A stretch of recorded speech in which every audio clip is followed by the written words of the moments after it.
On this episode of TiPS, what if your ECC could think a few minutes ahead of the chaos? Not Minority Report and not psychic dispatchers, but real AI-driven decision engines digesting IoT sensors, GIS layers, CAD history, telematics, and even building automation data and then whispering, "Hey, you're about to get slammed. Let's get ahead of it."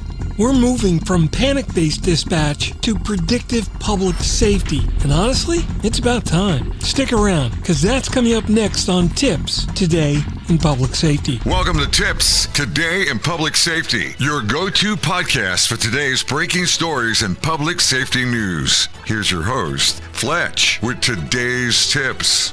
So picture this, a mall's HVAC sensors detect a rapid temperature rise in a maintenance corridor. A janitor badge swipe never registers. Two smart cameras show smoke haze, but no one has called 911 yet. So the AI decision engine pings the ECC. Probable electrical fire, recommended Tier 1 response. Notify the fire marshal. And all that happens before the very first human even smelled smoke. You've stepped into the next era of Next Generation 911. Welcome to TiPS, Today in Public Safety. This is Fletch. I'm a NENA certified ENP, and every Monday, Wednesday, and Friday, I bring you the latest, most informative, and occasionally future shock-inducing takes on emergency communications. Today, we're winding down the year with a forward-looking banger, how ECCs are shifting from reactive panic mode to proactive, predictive, AI-assisted operations.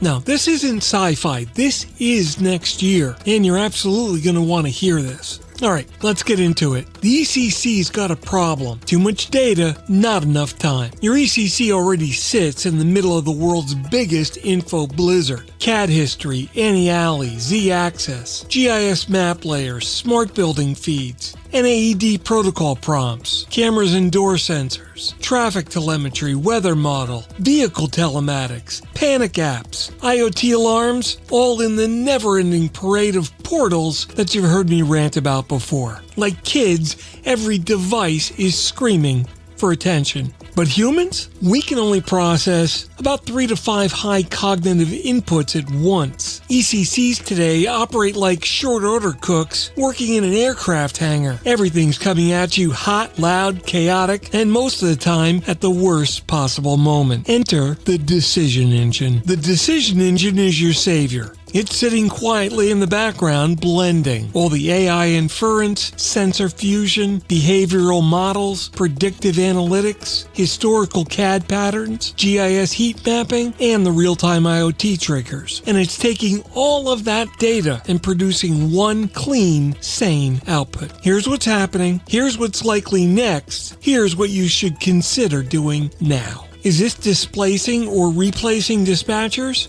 Hell no. This is calming the water so dispatchers are able to think more clearly. So let's look at some examples. Number 1, the EMS avalanche.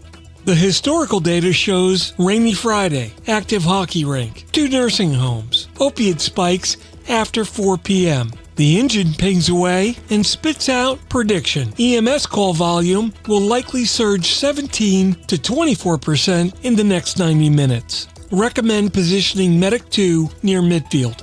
Boom. You probably just bought yourself a few minutes margin before the calls slam. Example number 2, multimodal fusion. Here, a building fire alarm says smoke. IoT says temperature rise. Cameras say visibility loss. Access control says door forced. And telematics, well, they say sprinkler flow. A 2-year-old can put that together. Confirmed growing fire, dispatch, full first alarm. Now, you didn't need 3 portals. You didn't need 5 logins. You needed one answer. Here's example number 3, route optimization in NG911. Traffic telemetry plus GIS plus Waze plus DOT cameras plus predicted congestion. So the engine tells dispatch, engine 7 is going to arrive 3 minutes faster via Elm Street. Recommended switch. Guess what? That's the difference between being late and being a hero. So what's the secret magic? Contextual confidence. So this is the part that nobody talks about. Decision engines don't just give you answers. They give you answers with confidence. Recommendation, 82% confidence based on 21 correlated data points. That's what helps the ECC human maintain authority. It's also your evidence to defend decisions in an audit. So why now? Well, basically IoT devices are finally maturing.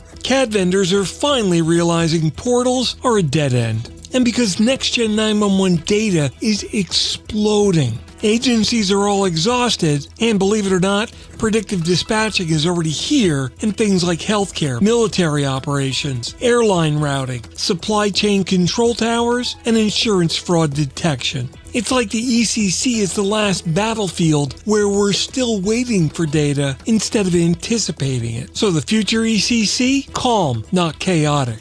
In just a couple of years, imagine your ECC in 2027. AI is going to predict call volume. It'll be suggesting resource staging. It'll automatically relay pre-incident intelligence. It'll be flagging all the anomalies before a human notices it. It'll be auto-packaging EIDO data and summarizing those sensor feeds. It'll be coaching your new dispatchers, reducing misroutes, smooth over and make radio traffic more efficient, route your calls smarter under human supervision, and lower the overall cognitive burden of the ECC.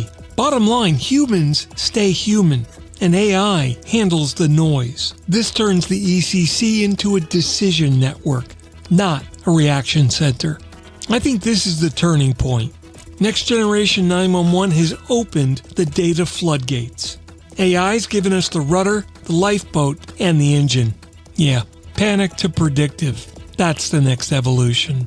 That wraps up today's episode of Tips Today in Public Safety. Thanks so much for hanging in and listening. For more updates and insights, remember to follow me on social media at Fletch911. And remember, you can visit 911tips.com where you'll find a complete archive of all of my previous episodes. My longer form blogs are available online at Fletch.tv. And as always, my professional website is available at Fletch911.com. Stay safe, thanks for listening, and if you're in public safety, thanks for what you do every single day. We'll catch you next time. But your AI already knew that. Take care. You've been listening to Tips Today in Public Safety, your go-to podcast for today's breaking stories and public safety news. Hosted by Fletch and available every Monday, Wednesday, and Friday. Catch past episodes on 911tips.com. Be sure to like and subscribe, and remember to join us each week for the latest on NG 911. I am Spider Harrison, the official 911 voiceover dude. Catch me on Sirius XM on various channels, including 90s on 9, the 10 spot, and on the Weekend Countdown on Hits 1. Or don't regret it for the rest of your life. Either way, I'm good.